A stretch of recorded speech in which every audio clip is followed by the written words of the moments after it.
이재명 대통령이 취임 엿새 만에 미국, 일본, 중국 정상들과 모두 통화했습니다. 주변 강대국들 사이에서 이재명 정부의 실용 외교가 균형을 잡을 수 있을지 시험대에 올랐다는 분석이 나옵니다. 대통령실 취재기자 연결합니다. 홍민기 기자. 네, 용산 대통령실입니다. 네, 이재명 대통령이 주변국 정상들과 모두 통화를 마쳤는데 어떤 대화가 오가는지 정리해 주시죠. 네, 이재명 대통령은 어제 시진핑 중국 국가주석과 약 30분간 통화했습니다. 이에 앞서 지난 6일엔 미국 도널드 트럼프 대통령과 또 지난 9일에는 이시바 시게루 일본 총리와도 전화로 만났습니다.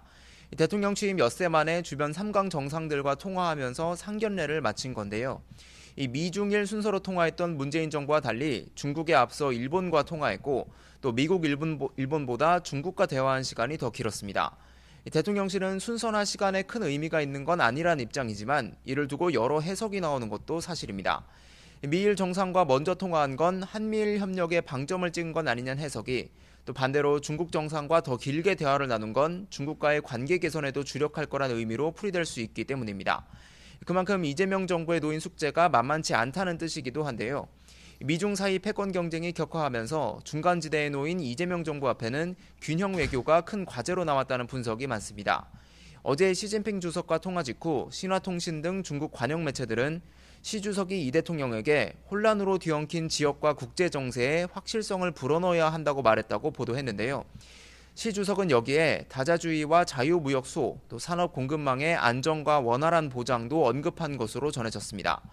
미국 트럼프 행정부의 대중국 관세 부과 등을 염두에 두고 여기에 한국도 함께 대응할 것을 주문한 것으로 해석되는 대목입니다. 미국과 관계에 대해선 트럼프 대통령과 관세 문제에 대해 양국이 모두 만족할 수 있는 합의를 이뤄내기로 한 만큼 관세 실무 협상에서 치열한 논의가 필요한 상황입니다. 또 방위비나 주한미군 재배치 문제 등 경제 안보 문제에 대해서도 미국과 논의할 쟁점이 적지 않습니다. 이 대통령은 우선 오는 15일부터 캐나다에서 열리는 G7 정상회의에 초청받아 참석할 예정인데 여기서 트럼프 대통령 또 이시바 총리와도 대화할 것으로 보입니다.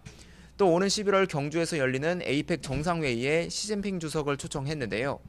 미일 정상과의 대화 내용 또 시 주석의 초청 화답 여부가 이제 막 첫발을 뗀 이재명 정부의 실용 외교의 시험대가 될 전망입니다.